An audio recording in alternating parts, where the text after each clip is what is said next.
Previously on The Pedalshift project. I made a list of all the things that I wanted to do. If I could, visit friends and family on the West Coast, do that with Kimberly and the dogs. We have to do it by a vehicle, essentially.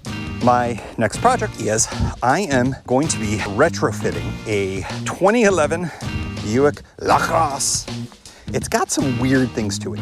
That's the excitement. Vaccinations, travel, remote work, and getting to check a few things off of that list that I was so grateful to be able to make.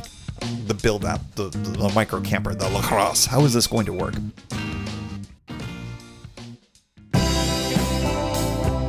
Greetings and welcome to another edition of Pedalshift Project. The Pedalshift Project is a series of conversations, thoughts, and experiments around the bike touring lifestyle. From tips and tricks to ideas on how to ride your ride. Let's shrink the world by bike. Show notes and more are available at pedalshift.net, and you can email the show at pedalshift@pedalshift.net or text me at 202-930-1109 and check Pedalshift out on all the socials as well.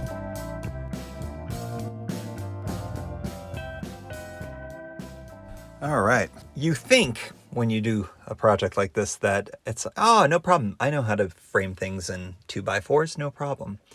And then you realize that when you are working in a space that is curvy and metal and building around that with constraints, you realize, it's not so easy. Also, you think 2x4s are small, but they're enormous. Yeah, I think that I would have been better off framing with something less thick, but I know it'll be sturdy, so I think I'm going to be going with that.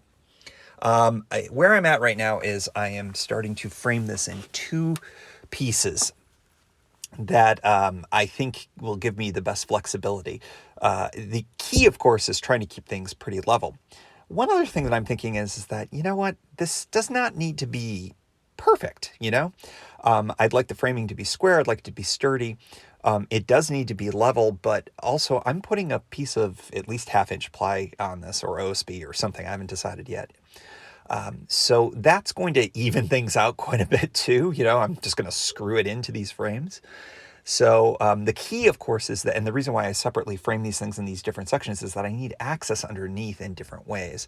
So that's the kind of key piece to all of this. So I am going to be taking pictures of this, and I'll share some of that in the show notes, or at least a link in the show notes to a series of pictures. So you all can see how I'm doing this, but it is more complicated than I would like it to be. It's also freezing today. So I think that I'm not going to accomplish too much. I think that I've measured out the frame a bit. Oh, the other thing that is important to do when you frame as a novice is you forget that, okay, so like the studs of the frame, again, if I use the wrong terms, so be it, they fit in it. So you've got to subtract 3 inches from the length of those interior ones from the end ones, because the end ones exist, and you get, you see what I mean. So my measuring is starting to become slightly more advanced. If I was kindergartner before, I'm now first grade. So I think that's where I'm going to leave it at this point in the moment, and just eyeballing it. It's like, okay, great, that gets me the 2 frames. Now I've got to figure out how they kind of fit into things. The real challenge is this curvy metal seat. How am I going to have supports in something that does not have a square bottom? That's going to be a really interesting challenge when all is said and done. I may just end up doing lots of cutting and trying and seeing how that all goes. And then the other question is, how does this get secured in? Will it be secured in by virtue of the fact it's going to have a gigantic mattress on top and it will effectively be wedged in, or do I need to do something more than that? These are things that I'm going to learn as I go forward. This bed, it's effectively, you know, the whole idea of this microcamper is it's a bed. It's one giant bed in it, and underneath is storage, and on top is a bed, and that's where you sleep on. But it's also where stuff goes, you know, occasionally. I think if I was doing this in a more advanced way, especially as a solo traveler, it would be very different. I would probably consider a different system and have more space for, you know, workspace or whatever. I don't know. But this beta test, big bed, comfort, privacy, security, what was my other one? Power. Ventilation. That's another thing that I'll be working on as well. All right, my dog is constantly barking, so we're leaving him in Oklahoma. Did I mention that? He gets to stay in Oklahoma. Come on, buddy. So we're going to go up the mountain again, talk a little bit more about the build out and a cross training, because I guess that's my theme. This is cross training for bicycle touring, as I said before. All right, so what's fascinating about this to me is how many potential options there may be with all of this. And I think that ultimately the answer is that there is no wrong answer for how I approach this. Well, no, that's not true. There are plenty of wrong answers, but I think there are a series of correct answers. And every time I look at it, I think I change my mind a little bit more, but I think I keep refining it. And you get to a point where it's sort of like, oh, okay, I need to secure something first and establish level with that first thing. And when I say secure, I mean, I need wood that's attached to metal in some way. And from there, I can build wood off of wood and get it to the floor, for lack of a better way of putting it, and everything will be good. So if I can start level, I can maintain level. And this all makes sense to me. This feels like something that a builder would do, or at least it's what I did with my deck when I built it. So you start with one thing that's level, and if everything else is level to that, well, everything's level. So that's where I'm at. So the place where I have determined that I'm going to find level is exactly perpendicular to what I had intended before. I thought I would do it on the long end of the car. Now I'm going to be doing it on the width of the car, because there is a rib that I've mentioned that is along the transition between the rear cabin and the trunk, and I can affix things on either side of that and find level that way, and then build from there. Build and frame and go with that. So that's where I'm at right now. I'm also dealing with the prospect of, this is a 10-year-old vehicle with low mileage and was well cared for, with the exception of my mom backing into it. Sorry, Mom. Don't mean to throw you under the bus. But so there's a dent in it, but nothing too bad. There's one kind of minor thing, and otherwise it runs really great. And so, I'm like, do I spend a lot of money to give it a 60,000 mile checkup, blah, blah, blah. And so I'm going through that process right now. And I'm also, this is dumb, but because I've torn out the rear part of the vehicle, a mechanic seeing that may be like, what the F are you doing, dude? So I don't know why I'm a little, I don't know, what's the word for it? Self-conscious about it? I guess I am. But anyways, this is, as I'm recording, the end of a work week. And I think I've determined what the plan's going to be.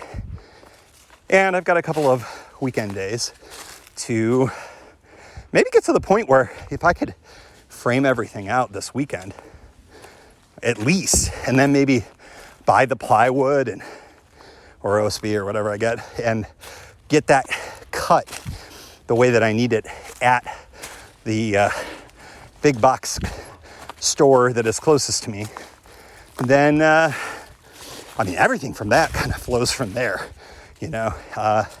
so I could have a lot of this built this weekend.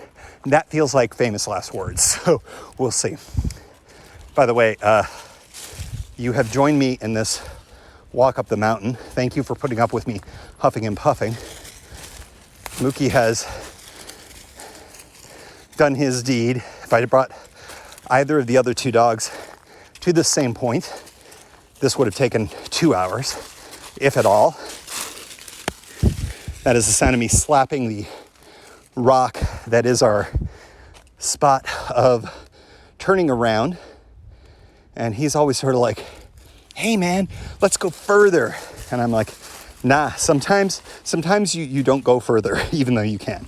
So I will say the same to you. I think that the lesson that I'm learning on this build out is a very similar lesson that I have in bicycle touring, that you should have a place where, whether you plan it or not, you end your day. And continuing to push, I know lots of people love to just keep push. That is not my point of view. Or like, I shouldn't say that. That's not what I find to be super helpful for me. So, like in bike touring, I get to a point with this build out where I feel satisfied with, yes, I've accomplished something. And the next day, I kind of have in mind's eye as to what I'm going to be doing next. And that next thing is, well, figuring out these fixed points, getting to level, and then maybe starting to work on the framing. Because I think by the end of the weekend, as I said, if I can get to that point, then I will have accomplished a lot. And interestingly, I may be done with this project, famous last words, by the time you are hearing this, or at least done with the important stuff. So, more to come. So I have spent the better part of the last, half hour, 45 minutes, framing out the trunk section. And, what starts off as, let me measure really carefully and make sure everything is square. I've gotten to the point where it's like, does it really matter that much? So it's like, will a piece of plywood lay flat on this? Ish? Great. Perfect. Let's do it. So I think that my building skills are not as strong as my lack of patience. So that is how it's just going to go. But the big challenge here, of course, is to maintain access to the spare tire, which I think is going to mean that I'm going to have to do something different with the plywood that fits in this section. And I think it is probably just going to either hinge or maybe just potentially bolt it down or something. But a hinge would be substantially easier. So I may do that, even though it's a touch added expense. And then I should be able to, in the hopefully not really necessary situation, be able to get access to the spare tire here. It is an interesting use of space. It's a huge chunk of the space in the back here that gets taken up by the tire, but very helpful, very handy to have. All right, I think I'm going to be moving on to the centerpiece of the cabin side, and this is the one that I think is a little more challenging, but we'll see how that all goes. I have to kind of sit down and think about it a little bit more. I think that one, that's right, there is a centerpiece where I think I can kind of nail in or hammer in a 2x4 piece that will sit flush with everything, and then we'll keep moving on from there. I've lost track of the number of days that I'm actually doing this. It's the end of day, whatever. And I'd have to say, it's dangerous, I think, to say that you're done with something when you really aren't done with it. But I think that I have slayed the toughest part of the Dragon, which is the rear cabin framing. It's traversing an incredibly weird, curvy piece of metal that is beyond uneven, and figuring out how to do this in a way that's square and level as well for other people, not for me. I'm noticing stuff is not really centered or whatever, and ultimately I don't care. I think that I am normally a lot more finicky with things, but in this project. And for this project, I'm sort of like, I am all about function rather than form. And, I'm certainly learning some things, but ultimately I think this will be fine. I think it will be fine. I'm sure that I will be upset with some finicky elements to it, but as I'm looking at it right now, it is going to be sturdy as heck. I think 2x4s was definitely overkill. But I think that I'll be rewarded for that in terms of knowing that when we get on this thing, it's not going to be problematic. It'll certainly support the plywood or OSB or whatever I put on it. And I'm probably going to cheap out on that too. I think I'm going to get something that's, it doesn't need to be expensive or fancy or look great, because I'm putting a mattress on top of it, quite frankly. The one thing that I'm finding really interesting is the rapidly shrinking amount of what I thought was going to be storage space in the footwells. It will be there. It will be certainly usable, but I do think that it's not going to be as robust as I thought. I thought that perhaps underneath the platform there would be a lot of room, and there is, but it is now being taken up by 2x4s, essentially, the structure of this beast. I think that there will be some things that we can kind of tuck in there, but I don't think that it's going to be a really major source of storage. So something to, the limit, that's going to be the real limiting factor of this trip is, just not going to have to be able to bring a lot of stuff. And I know that for me, that's not going to be a problem, but this is me throwing Kimberly under the bus. We're going to have to work with her on amount of stuff to bring, because although we're going to be gone for a month and the temptation will be to bring a lot, we don't have the cargo space for it. And I think that is fine. I would ordinarily consider doing something on the roof for that, but we have such a beautiful moonroof situation there that there really is not space for anything to put up there. And I think that's also a good thing. I think it's good for us to travel light. And, when you're carrying 2 dogs with you, you've got their things as well. And, that's just the kind of stuff that we're going to have to be living with as a part of this trip. Normally a road trip, you'd be able to bring plenty of stuff. I think in this instance, I think that we will have plenty of room. It's a question of how much we want to move stuff back and forth when we shift from day to night mode. I've seen a lot of videos of people who just pile stuff up in their back, and I'm just like, oh, that just looks terrible and horrible and too much stuff and blah, blah, blah, blah, blah. So, challenges today, of course, were figuring out how to join some of the pieces together. I was originally toenailing in some of the stuff, and that's just not giving me enough strength. So I got some, I think they're called angle pieces or something. Do I do this with the bikes too? I think I do this with the bikes. I don't know the names of anything. I just get what I know that would work. But those have given it this thing structure and strength, and I think that's really great. I'm very pleased with how that works. The pieces that are left for the frame is the support in the footwell. And then we're into some really interesting places. It's getting the plywood, getting the cover, and figuring out how I'm going to piece that together and what is going to be screwed down and what isn't, what is going to need to be able to be independently removed, and how to do all of that. I do have some ideas on that, but the idea is that effectively the entire rear will be covered by plywood of some type, some of which will be a removable access panel, some of which will not be, and just kind of figuring all of that out. I'm going to have to figure out how to do things in square, starting with that, quite frankly, because if I don't, then things won't be aligned right, and the access panels, quote unquote, won't be very accessy. So that's the kind of stuff that I got to deal with. Trying to think the parallel for bike tour. I feel like this is sort of the stage where you're on a ride, and you feel like you're done. You're close to done. You're like, oh, it's just up over the hill here. And the reality is that you're like a lot further away than you think. You think you've accomplished a lot, but you really have a lot more to go.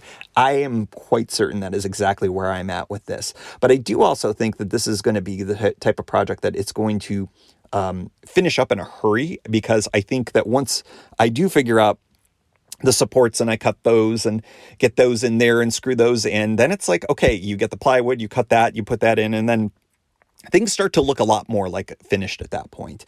And, I also have to, before I do all of that work in earnest, I also have to do some of the more finishy stuff, or think about that, like where are fans going to go? Where do I need power access? Things like that. I did do a little bit of that with the bed platform, because the power outlet for this vehicle is in a very strange spot for the back seat. So I had to shorten where the panel is going to be the support in the center to be able to make that happen. So all of this probably is a lot easier to see if you go to the show notes and check out some of the pictures that I've got going on. I think that I'm taking lots of pictures, not of me, but basically of the platform and stuff. And I'll just kind of put them up in sequence. And if that's helpful and interesting, which I hope this podcast is, very different show for you all this week.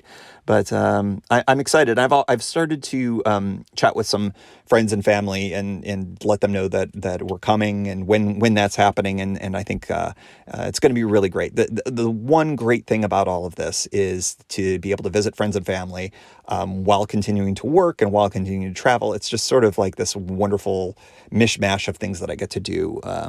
And I'm very fortunate and happy that I am able to take advantage of that. So, all right, that is the end of today. I think that tomorrow or the next day or whenever I'm able to turn back to this, because it'll be back in a work week, so I won't have quite as much time to be able to do this. I think I'll be able to get to a place where I'm going back to the big box store and getting something to lay down on this. And once that starts happening, I do think we're cooking with gas, or we're really moving, or something. And end of another day. And today I did nothing. No, not really. I did one thing. I measured the interior of the cabin to figure out what the general size of the ply is going to be, and figured out how to do the cuts. You buy plywood in 4x8 foot sections, and of course you cannot fit a 4x8 piece of plywood in most vehicles, including the Buick LACROSSE. And so I was able to figure out with 2 cuts how to get this into the vehicle in ways that can be helpful. There's a lot of conflicting information out there, but apparently Lowe's does do some cuts if you can get somebody. They have the big saws that do such things, and they can do that for you so that it can get into a vehicle, but apparently they don't do it on spec. Like, I couldn't say, well, I need like 4 pieces of these dimensions cut from this. They'll basically do 2 cuts for free, and that's all I really need. And I figured that out, and that was today. That's it. Nothing fancy. You knew that something would happen, and what has happened is, here at Big Box Store, the saw is down. Sorry for the inconvenience. Well, that's an issue. I do have my saw, but it is not a very burly saw, so I can't take the risk of getting something that I need to cut out in the parking lot. I'm not even sure if I could. So I'm looking at some pre-cut stuff that may be in the realm of affordability that I'm hoping will work. I think it's the risk I'm going to have to take. And now I'm just looking for a cart to get it. The upside is it's cut in a way that it will actually fit in my car. Over the wall, as Mysterious James says. All right, we have made some substantial progress, and it's a bit of a puzzle because I couldn't get this thing cut to the proper proportions. It's cutting pieces. It's 2 pieces in the trunk section, which is not what I really wanted. I wanted to kind of have as much full piece action as possible. Fewer seams, the better. But, ultimately, I just don't think it's going to matter all that much as long as it's secured down. The trunk is going to be interesting. I think that originally I was going to put a hinge in here, but what I'm realizing is that there just isn't enough clearance space for these 2 pieces to fully move. So I think what I might do, which may sound crazy, but I bought very extra strong duct tape, and I think I may duct tape these pieces to the frame, which would allow me in an emergency scenario, which would be the only scenario where I would really want access down here, I think I'm finding, to the spare tire. Although there is some storage space underneath there, but I think, I'm just I'm trying to go for simple rather than elegant. And boy, this is not elegant, let me tell you. But I am starting to see this piece together. I do think this is going to work out really nicely. And if the mattress fits underneath that, and the trim of the at the junction of the trunk does not need to come out, which I hope it doesn't. This is going to be very, very decent, a very decent thing. One last piece structure-wise that I need to work on is I need one more set of supports, I think, towards where our heads are going to be. I've got one very burly one. I'm intending to build another one because I do want the decking to kind of go out a little bit further, but be able to get underneath it. I think I may end up regretting not just building the whole frame far out rather than thinking I was going to be doing some kind of like a removable piece. That ends up being more trouble than it's worth ultimately, perhaps. But, live and you learn, right? That is it for this fine day. It is, I think in the next couple of days, I think I may be starting to cut mattress, which is kind of, that's the big move right there. Because once that mattress gets fit in here, this thing is largely ready to go, even though it might not be fully perfected yet with the wiring and the fans and the stuff that I want to have in here. But it's kind of exciting to see this. And it's also kind of interesting, my kind of half-assery with some of this is I think kind of hysterical. But I am finding, hey, what is the use case? Where will we be sitting on? Where are the points where it has structure that is problematic? And, I'm finding, choices I've made seem to work, whether it's an elegant decision or not is, well, it's maybe up to you, but ultimately this is going to work, and it will also be removable, which, if I decide not to keep this vehicle, then removing it I will be doing. That is an actual English sentence. Another day, another baby step forward. I think this one is characterized as a giant leap. As the temperatures are dropping like a rock, we're going to go below freezing tonight, which is crazy. And it's so funny because, of course, I'm thinking more about summer conditions for this, fans and ventilation. And right now it's just freezing out. But, such is life. Today, as I'm speaking to you, I released the prior episode with all the stuff, and I'm getting some fun comments from folks already. So thank you for all of that, and I look forward to more of them.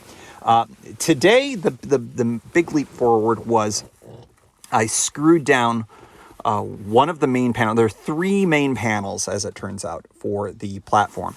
I screwed the middle one down. That's the one that doesn't move. And from a design perspective, I've decided that I will use extra super strong duct tape to create hinges rather than screw in hinges just because they take a million screws. And I really, again, this is either going to get completely redone or completely disassembled later. So we do not want too many screws.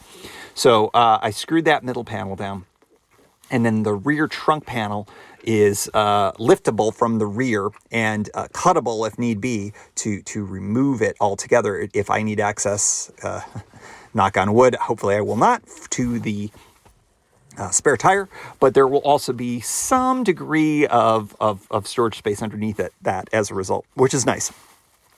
The front panel, as towards the car goes, will allow access to underneath in the kind of seat area, a mediocre but measurable amount of storage space, and also the footwell, which I still need to figure out the final design on all of that. But that will be hinged, quote unquote, with the with some duct tape, and so that will just be able to be flipped over towards the trunk area. And I think that there's plenty of space to be able to do that. If not, just to kind of hold it up with one hand while you get access to the other stuff. I think that will do well. The open question will be, will I make these independent, left side, right side? I think that I'm leaning towards that because I think there would be potentially some utility in that. But we'll have to decide. Originally, I was going to make this a completely removable component to allow the seats to go forward or backward a little bit more. But as I was sort of really sussing it out, we don't really need to move the seats forward or backward all that much. I just need to make sure that the seat for Kimberly on the passenger side, and for me, frankly, will be enough back so that both of us are comfortable. And I think that it's almost completely in that spot. I may hop in that seat and have it go back to where I would like it to be, because I think that would make the most sense. Generally speaking, when Kimberly's driving, I'll probably be in the back is my best guess, because I tend to like to drive the most. And if I'm not going to be driving and the car is going to be in motion, I'm probably going to be asleep. So, but that said, we want flexibility, folks. The challenge is how much space is left. I knew it was going to be tight. I think that ultimately what's going to happen is that there will not be enough room to get hips fully vertical. Side. When you're sleeping on your side, I think it's inevitable that you're going to be clipping the top of the trunk transition. And there is a little bit of space that I can make by removing the liner on it, but probably not so much that it matters. Once I get the mattress in, it'll be even more constrained. So it's an open question about whether I go for a thinner mattress or not. I think I'm going to have to consult with the passenger with Kimberly to see what she thinks about all of that. Conceivably, you could go with like a thin air mattress instead, but I do think that if you're going to do this, you may as well do it right and have a real mattress in there. And then the question ends up being repurpose the mattress that I've got, which I believe is probably around 4 inches or so, or go purchase something that's a little bit thinner than that, maybe a little bit less comfortable. But it's all a question of, is the hip space enough? Is the hip space worth it? All right, this is exciting. I do have to say, this is the first time I would say that this looks close-ish to being completed, and I slayed a design dragon with this whole hinge situation. I was a little frustrated earlier and didn't think I would be able to get this done, but I am feeling it a little bit more now, and I think it's going to be good. Who knows? Who knows how this will all end up turning out? But I do think that this is going to at least be functional, if not 100% comfortable. I think that if I had done this in a slightly different way, maybe lowered it even more, perhaps I could have bought myself an extra 1/2 of an inch, which might be all the difference, but, live and learn. Pictures, of course, check them all out in the show notes. From some place in West Virginia that I'm not going to let you know about because, well, things. I'm about to get my second vaccination, and I included in this podcast only because it is a part of all of this, really, right? It is the thing that is going to allow me to travel on this trip and to, most importantly, get back to some semblance of bike touring as I previously knew it. I don't know what it's going to look like this year. In fact, I'm not even sure exactly what I'm going to do first bike touring wise. Obviously, this trip that's around this microcamper is going to be the first thing first. But I do know that what I'm about to go in there and do is going to be the reason why I can do all of that. So let's get this done.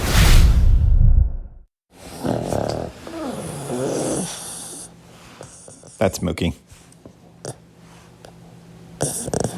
Mookie's very satisfied. I'm a few hours since my vaccine, and this will be the last time I talk about it, but I feel fine. Don't even have the sore arm.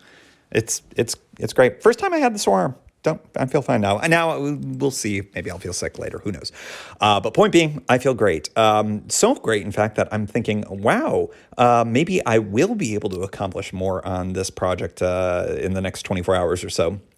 So the next stages are three things that I want to be working on as we get closer to wrapping this up, which is crazy. Privacy. This is in no particular order, by the way. Privacy was something that I really wanted to deal with. And I have seen a variety of different window covering options, most of which require some kind of sewing and a whole lot of stuff that I just don't want to do. I don't have a sewing machine. I've never been a good sewer. I nearly dropped out of home ec in junior high. It was a thing. Here's what I'm going to do, and it's really not complicated. I'm buying a bunch of black poster board. That's it. And I'm going to cut it to size. And I think it'll be a lot easier because I see a lot of people will cut, paper or even use foil and use that as a template. And then they'll get black fabric and then they'll use like 3M mounting spray and they look fantastic and I'm sure they're great. But yeah, no, I just don't think so. So what I'm going to do is I'm going to get, I'm going to have to tape a few of them together for the larger windows, the windshields.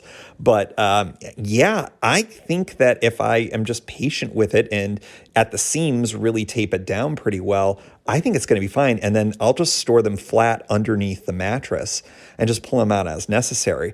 And I think if it's done right, it looks like I can tuck them into kind of the crevices of the where the windows meet the door frame. And I think that's going to work out better than anything. It'll be cheap. I think I bought $12 worth of poster board. It's probably going to be way more than I need. Will it be, permanently durable? Absolutely not. But I do think that it'll last for purposes of this trip. And then I'll have templates for later if I so choose to keep the LACROSSE. But yeah, I think that's what I'm going to do. So that's easy. It's X-Acto knife, a little bit of time, a little bit of patience, and I think that will be just great. It's a weird car. Have I said how weird this car is? It is so long. The rear windshield is like practically facing straight up towards the sky. It's so weird. Ditto with the front windshield, just so strange. My head scrapes I'm not like an enormously tall dude. I'm like 5'11" on a good day. And my head scrapes the top of the ceiling of this thing. It is made for incredibly short people. Anyways, flame off. So that's number one, privacy with those shades. Put those into all the windows, not obviously when I'm driving, when we are stopped at, if we're at a Walmart parking lot, if we're at a rest area, anything like that, just for that little extra bit of privacy. I think that will be fantastic. Step two, number two, is structure. I need to finish a little bit of structure underneath where our heads are going to be.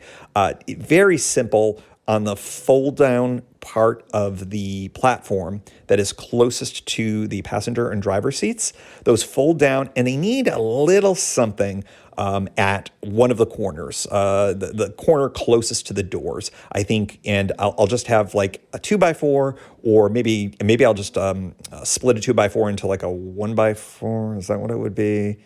And something smaller, and fashion a little notch in the underside of that little platform thing. Boom, boom. It'll give us exactly what we need.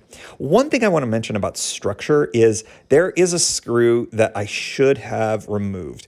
I toe-nailed a screw in, and it is causing a squeak every time I move on that platform, and it is really annoying me, and it is incredibly inaccessible right now. And there's a part of me that just wants to unscrew all of the things for the middle piece that is really screwed down with probably about 10 or 12 screws and go back in there and remove it because it's that bad.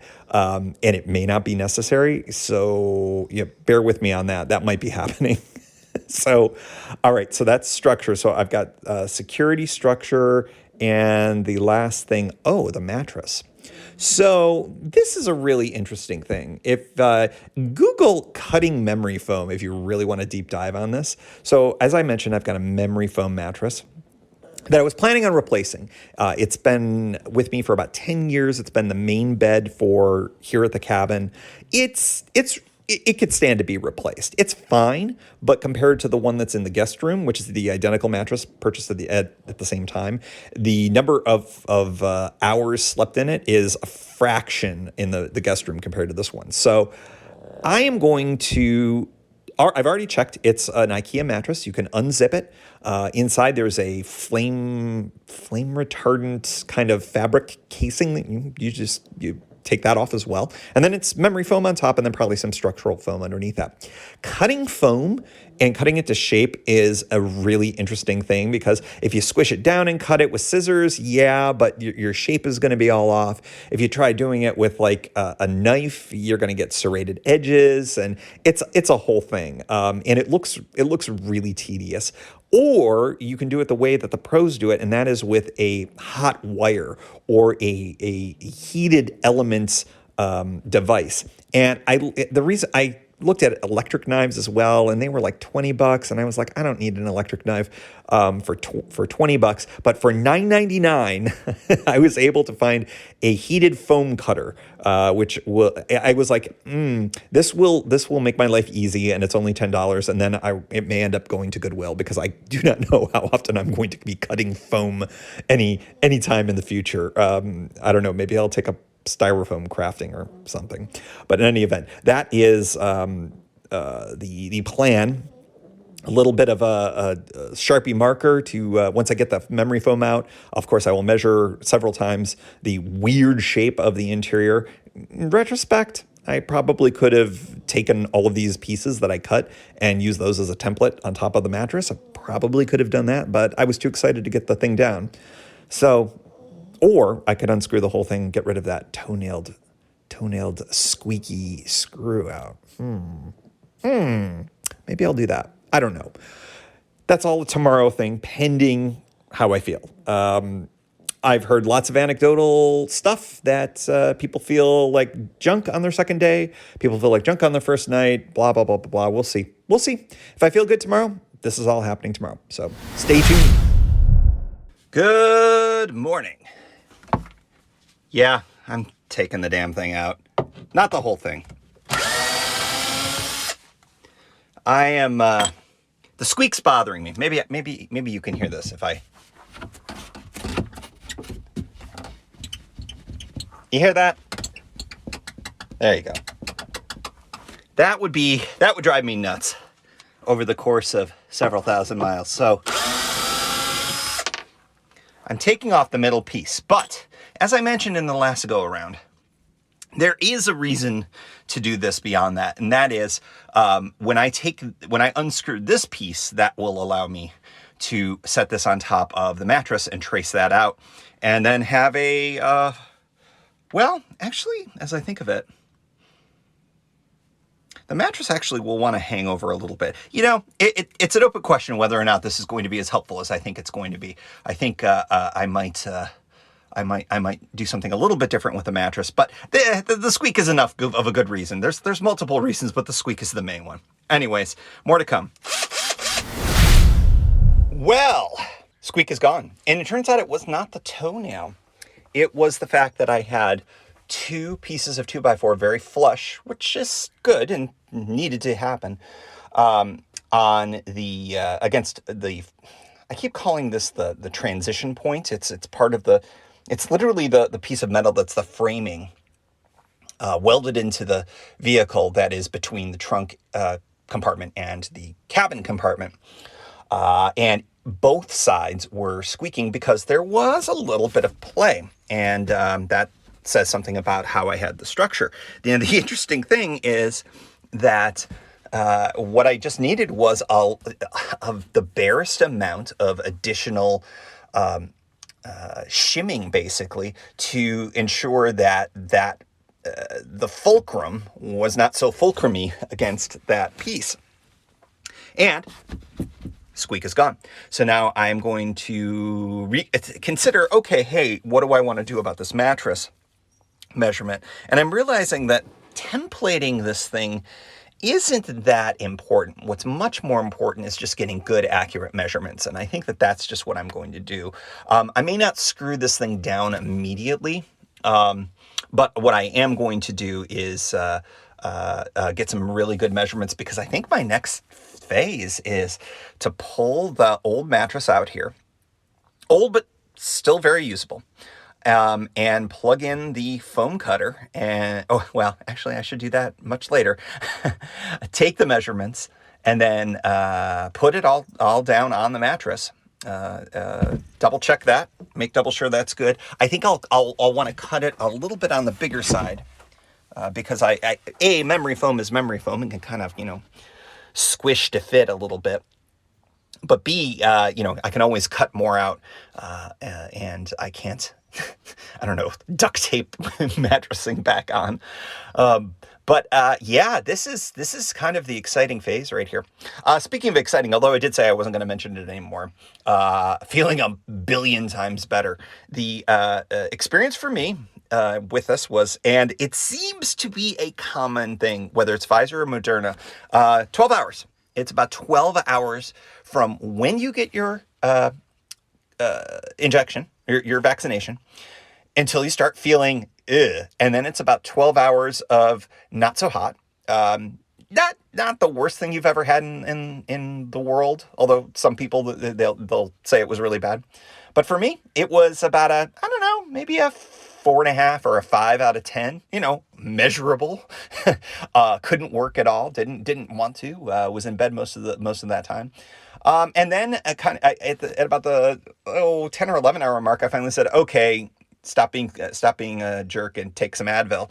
Took 2 Advil. And then all of a sudden, about the 12-hour mark, I felt much better and was good enough to go pick up the stuff that I needed, the foam cutter, and I bought some new camp chairs for here at the cabin, and we might take a couple with us. And what else did I get? Oh, yeah, the blackout. That's going to be the other project today. I've got 12 pieces of matte black poster board that, when all is said and done, this is not a permanent thing. This is not a long-term blackout thing. But at the worst case scenario, if I do end up keeping this vehicle, these will serve as templates for a more robust version of the privacy screens that I'm going to have. But in the interim, it'll be much easier to cut. It'll be much easier to stick into the windows. I'm kind of a fan of that. One other thing that's on my mind, going back to the mattress, is the question of the last pieces of trim on this vehicle that I'd been kind of hoping to keep. Largely just because I think that these are going to be a pain in the butt to put back in. But I think that I can gain at minimum another inch maybe not a whole inch, but close to an inch at the lowest point. Maybe more like a half inch. So the question is going to be, is there more utility in getting that extra half inch of hip space or versus the annoyance of having to put this piece back in? And also, I think it's just not going to look as good from the outside. I'll have to do some more automotive carpeting trim work once everything's installed in here. And I just would prefer not to do that. But if it's just not workable, if we can't sleep in it with the mattress in, there's just not enough clearance and we need that extra bit of clearance, it'll be worth it. So those are the things I'm thinking about right now. So I'm back inside for the moment because I am deconstructing the mattress. Now I'm going to be stepping away from the microphone here for a moment, so forgive the lower quality audio. But the big deal here is, and I believe I may have mentioned this, this particular mattress, and I believe most foam mattresses, come with a variety of layers here. How many of these layers I decide to put back together inside of the vehicle? Open question. I think that the one that I'm removing right now is basically they're more for safety purposes. My understanding is that it looks like muslin, if you're familiar with that, if you've done any sewing, or if you've ever worked in the fashion industry like I have. That sounds like a bigger deal than it really is. My partner has a clothing line, therefore fashion industry, right? Anyways, muslin is kind of like a fabric that is typically used for pattern making and things along those lines. It's a inexpensive, often cotton fabric. I don't believe that's what this is. My understanding is that this is a fire retardant layer, which is there for safety purposes, which I think is a wonderful idea. And I think given the fact that we are going to be in a vehicle that is at some point or another going to have up to 16 gallons of flammable liquid within close distance of said mattress, I think that it's probably a pretty good idea for me to at least put this layer back on. So I am removing it at the seams, and it reveals and I'll take a picture of this for the show notes, a gross looking bit of memory foam. Memory foam is not attractive, like not even a little bit. It's yellowed and aged. Now, granted, this is a 10-year-old mattress, so it's possible that that's just what it looks like over time, oxidation or whatever. the thing that I did, I thought it was going to be one like kind of block of it, and it is largely, but it's interesting because it's got about, oh wow, maybe 2 inches of small square bricks built into it. So it's not one solid piece. That may make it easier to cut or may make it way harder to cut. It's going to be very interesting to see how that goes. Anyways, what I'm going to do is once I get this piece more largely removed, and I'm doing this like a book, the outer layer, which I haven't mentioned yet, that gives the mattress its edge, for lack of a better word. And that would also be kind of nice to have on there, but these things all together, of course, add additional thickness. Now, the question is, do they also add structure that makes the mattress comfortable? Open question. So that's going to be one of the many things that I'm going to be trying to figure out. The other thing about memory foam is that for those of you who have the mattresses, this is no surprise, they tend to run hot. In other words, your body heat reflects back into you, and during the winter, that's fantastic. That's really great. During the summer, less so. So my another open question is, does this structural outer piece also reduce the amount of heat reflecting back at you? More open questions. So I'm going to be doing a lot of experimenting with this mattress, which is probably going to require me to be pulling it in and out of the car a few times, just to decide whether or not I want to keep these layers on it. One thing that I might do to eliminate all of the extra back and forth is I may just look at putting these layers over the top rather than encasing the whole mattress in it. This is just going to be a lot of experimentation here. And again, this is nice.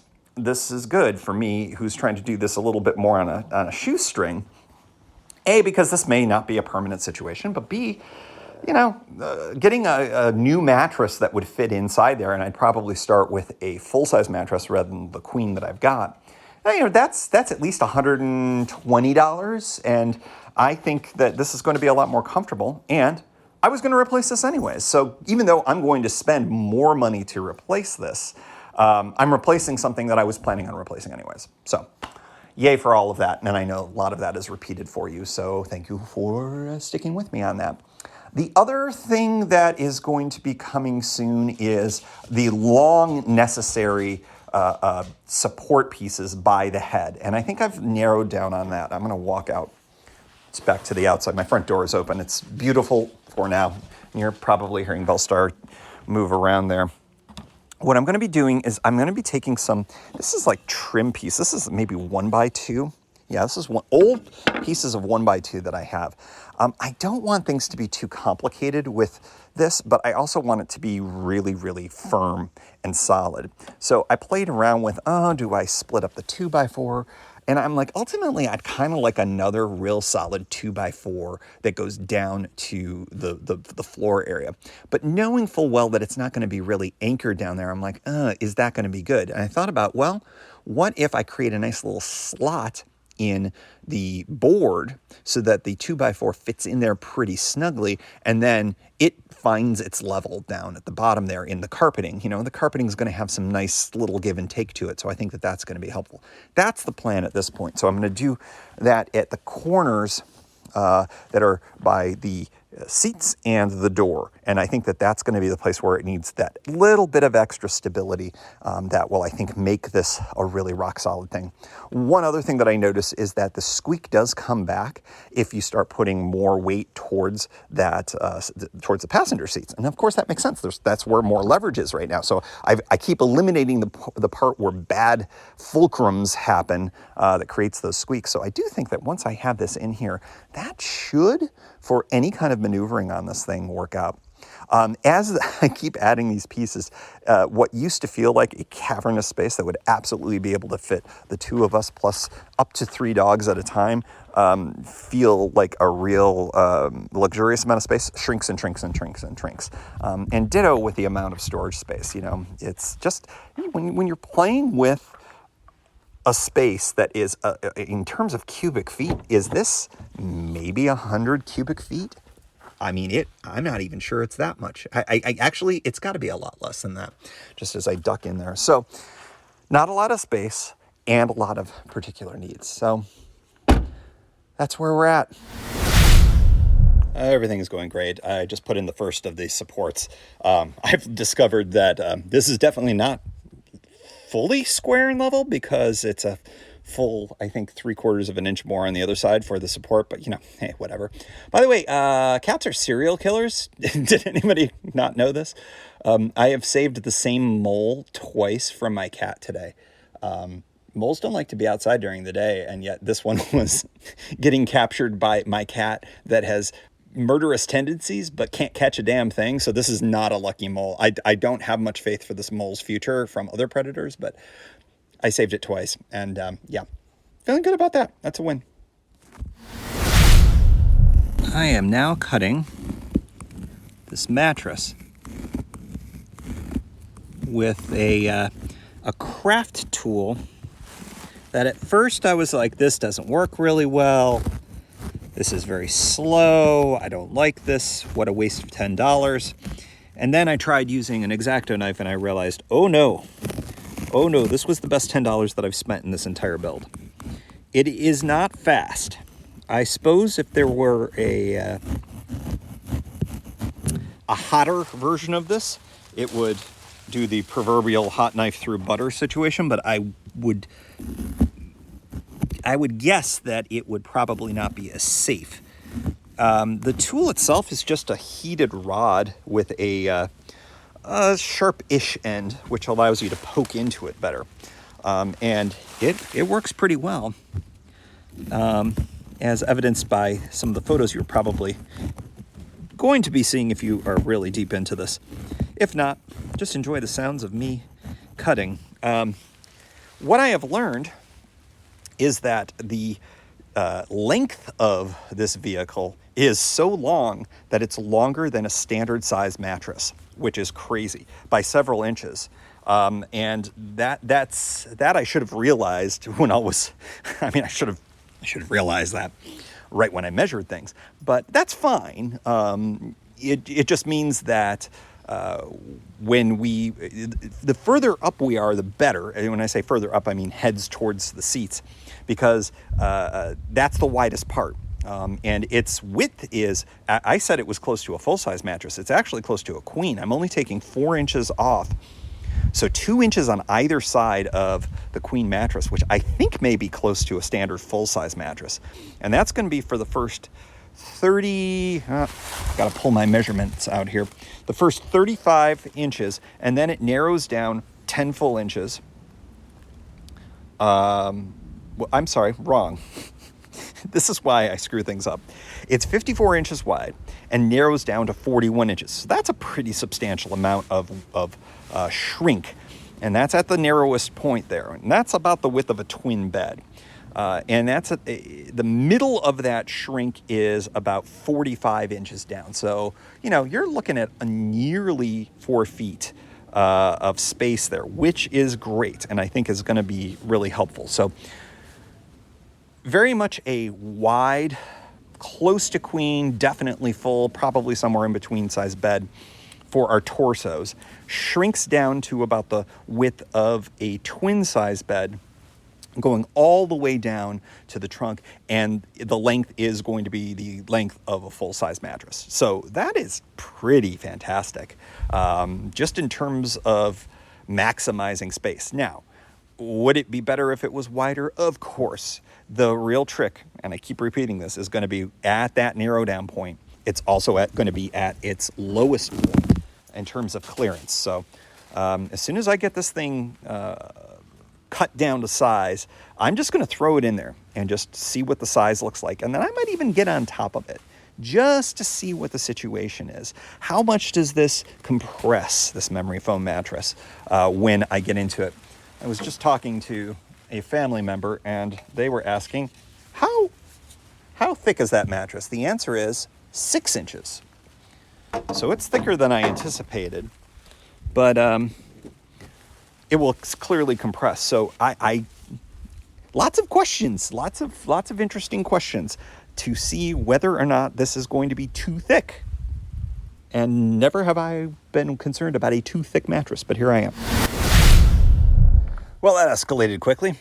The cutting was an absolute breeze. I could not recommend this product more if you are cutting foam. This is the Floracraft Clean Cut Foam Cutter Coupe. That's French. Well, we know my ability to pronounce the English language is limited, much less the French language.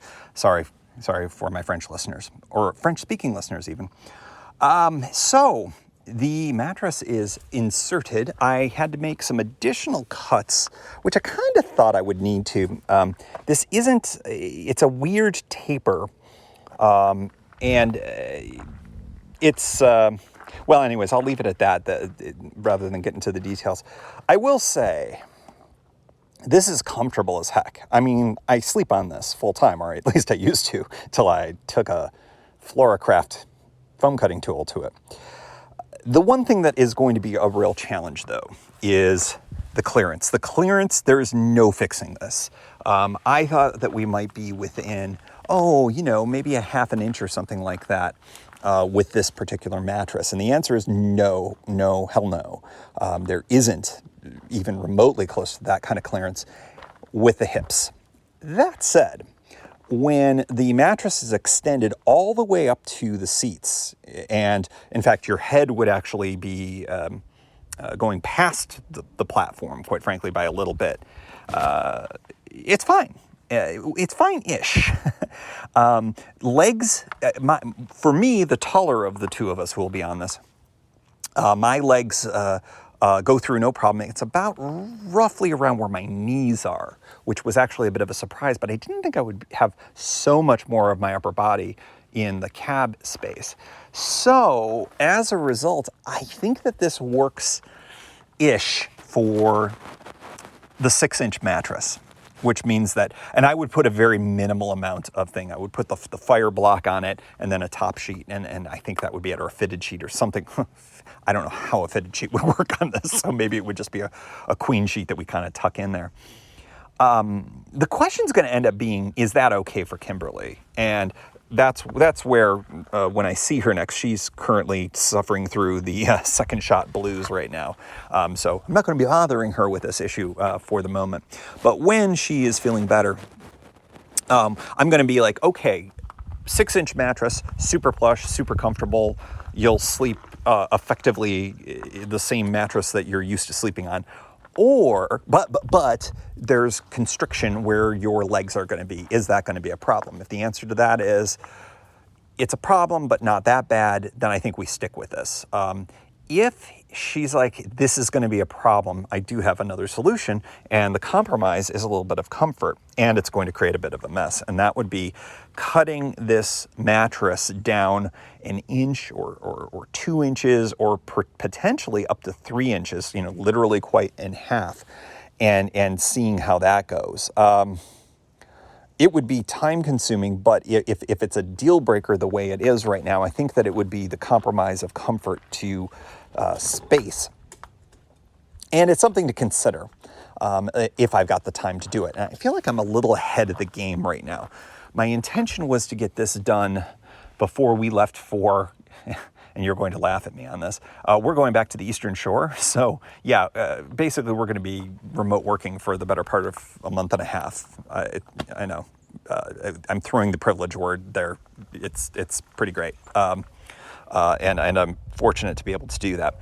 But by having this done before then, it's a good little test ride, whatever. We can figure that all out. Now, I'll have time in the evenings and on the weekends on the weekend, I believe I should say, to be able to modify the mattress. So that might be something to consider then. So I think what I'm going to do for the near term, this term, is I am not going to fully put on the fire sock, as it were, on this mattress. Although I probably should consider that. So I'll get back to you on that.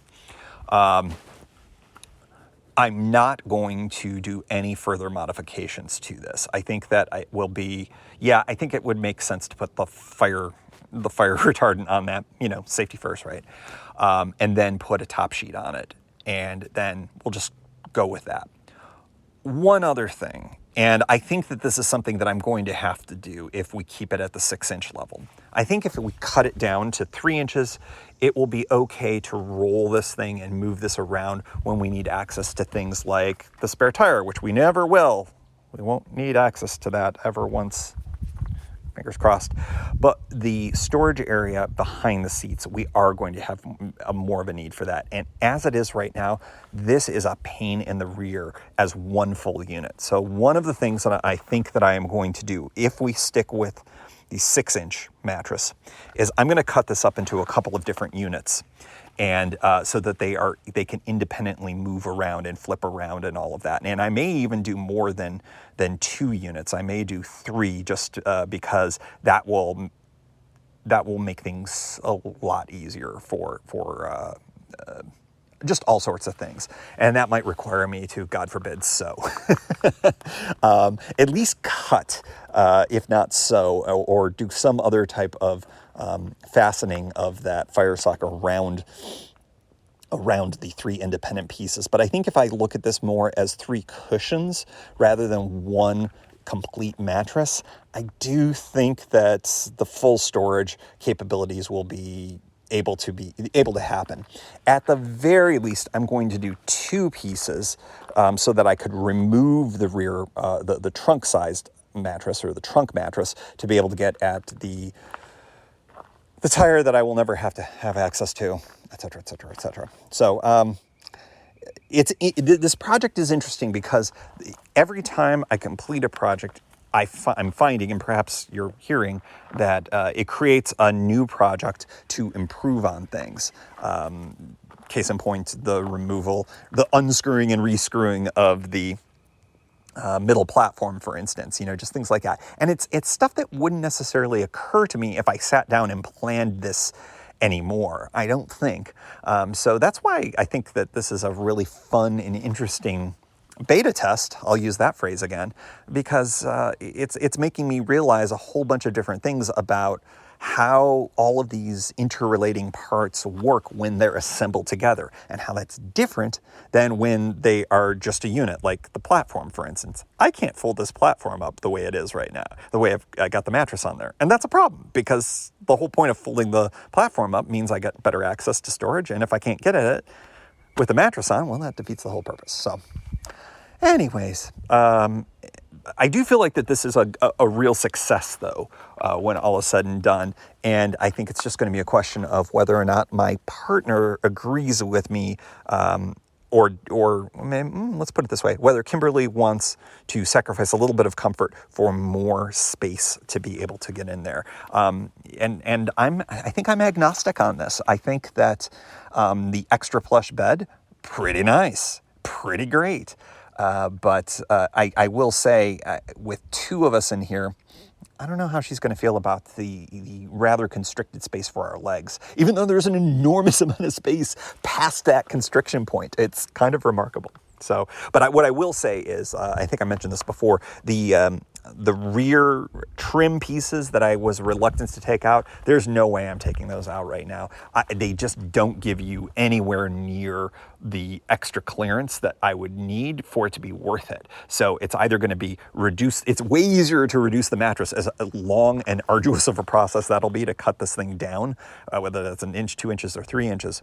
I think I'm way preferable to removing that trim, because putting that trim back is going to be hell on earth for that. Oh, one other piece that I wanted to mention. This car, the LACROSSE, has something that I think is really nice, which is rear facing air vents in the center console. And I thought that there would be a possibility that I'd be able to maintain access to those, or at least so that they could blow cool air into the back. That's just not going to be possible, what I'm seeing right now. The mattress is fully covering it, and frankly, I think that if I cut that out, I think that I would have a possibility of doing that if I cut out the piece and had 3 different individual, shall we say, mattress sections. That might be possible, but I think I'm not going to prioritize that as much as I thought I was going to in the first place. So lots more to come on all of this. I'm going to do a little bit of cleanup, because you should see, well, you've seen pictures at least.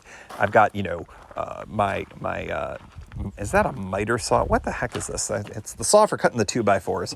It's a skill saw of some type. And it's a miter saw. It's a compound miter saw, it says on the label. I got that out. I got pieces of all sorts of different types of wood and faux wood and saws and screws. And the exciting part is I think I'm kind of done with all of that because I don't have any other wood stuff to put in here, like at all. My next, the next kind of bits of projects in here are either going to be mattress related, or, which is the next thing that I'm going to be tackling, is starting on these privacy screens that I'm going to be making out of the black poster board. It's matte poster board, and I'll be cutting those to size and getting those set before the rain starts in the next few hours or so. So, an incredibly successful day. I think that, as I mentioned, this creates more question marks, but it does create a bunch of answers. And if I had to do something with this right now, I do have a functional version of the sleep system in here, and could use this as planned, with some struggles, but as planned. And that, I think, is the first real success of this whole venture, and that's very exciting. So we are a few days later. Actually, I've driven the vehicle, the LACROSSE, that's going to stick, by the way, to DC, and it is not easy to park, I've mentioned. It is not easy to parallel park this, which is why I have spent all of my Washington, DC parking karma and have managed on both occasions to get an end spot on a street, which is a glorious thing for a vehicle that has virtually no rear view that is worth a damn for parallel parking. And yeah, it's good. And it's in a spot that I don't have to worry about. I'm not going to move it until I drive out of town. So it's good.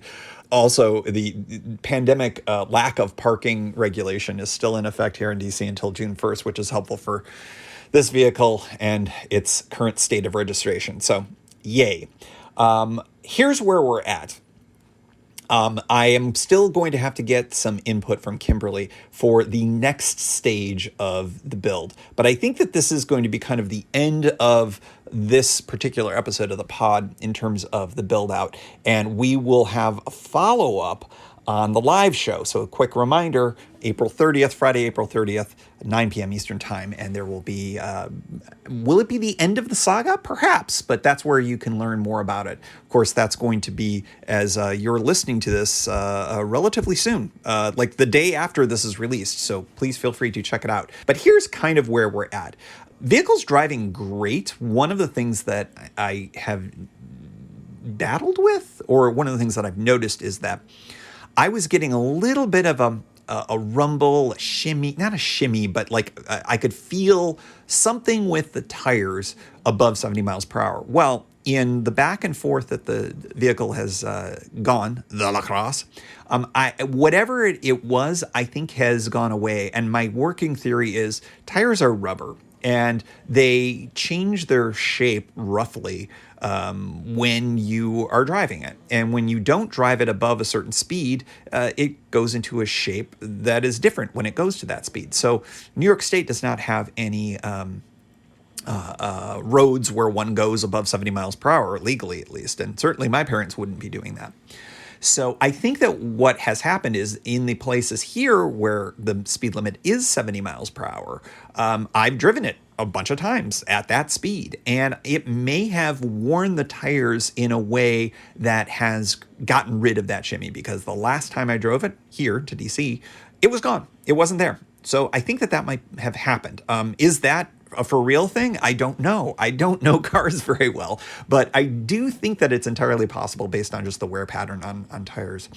So I will continue to keep an eye on that, or a feel for that.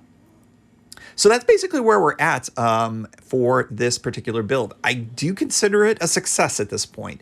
There's definitely some compromises that I wasn't expecting, and I am going to have to figure out. But that's going to be all part of the refinements of this build, and hopefully finding ways to make this thing work better for our particular use case and still retain the comfort I think that at this point, the comfort value is really, really high. Privacy was another thing that I was talking about, and so far so good with the creation of those privacy shades. I think that for the short term, the black poster board is going to work out just great.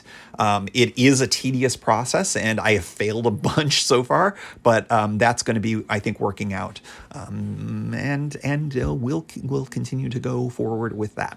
So, without further ado, I bring you back to your regularly scheduled programming here on the pod.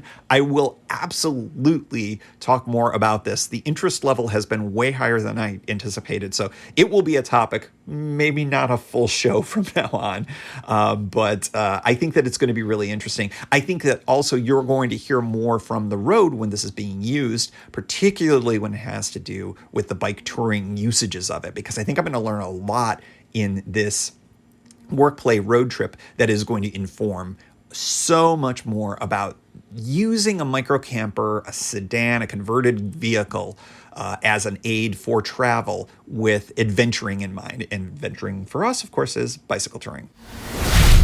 And as always, we like to close out the show with a special shout out to the Pedalshift Society. Because of support from listeners like you, Pedalshift is a weekly bicycle touring podcast with a global community, expanding into live shows and covering new tours. If you like what you hear, you can support the show for $5, $2, or even $1 a month. And there's one-shot and annual options. If you're not into the small monthly thing, check it all out at pedalshift.net/society. On to the society. Kimberly Wilson, Caleb Jenkinson, Cameron Lean, Andrew McGregor, Michael Hart, Keith Nagel, Brock Dittis, Thomas Skadow, Marco Lowe, Terrence Manson, Harry Telgadis, Chris Barron, Mark Van Ram, Brad Hipwell, Mr. T, Nathan Poulton, Stephen Dickerson, Vince LaGreco, Cody Florchinger, Tom Beninati, Greg Braithwaite, Sandy Pizzio, Jeff Muster, Seth Pollock, Joseph Quinn, Byron Patterson, Joachim Robert, Ray Jackson, Jeff Fry, Kenny Mikey, Lisa Hart, John Denkler, Steve Henkel, Miguel Quinones, Alejandro Aviles Reyes, Keith Spangler, Greg Towner, Dan Gebhardt, Jody Zeranin, Lucas Barwick, Michael Baker, Brian Bechtal, Reinhard Biggle, Greg Middlemas, Connie Moore, William Goffman, Brian Benton, Joan Churchill, Mike Bender, Rick Weinberg, Billy Crafton, Gary Matushak, Greg Latois Lopez, James Sloan, Jonathan Dillard, John Funk, Tom Bilch, Ronald Piroli, Dave Roll, Brian Hafner, Misha LeBlanc, Ari Messenger, David Grutke, Wally Estrella, Sue Reinert, John Letko, Stephen Granada, Philip Mueller, Robert Lackey, Dominic Carroll, Jackie McCulloch, John Hickman, Jack Smith, Carl Presso, David Neves, Patty Louise, Terry Fitzgerald, Peter Steinmetz, Timothy Fitzpatrick, Dave Fletcher, James Stratakis, David Neves, Mike Lazuski, Hank O'Donnell, David Zanoni, David Weil, Matthew Sponseller, Chad Reno, Spartan Dale, Carolyn Ferguson, and thanks also to all past and anonymous members for helping make this show happen.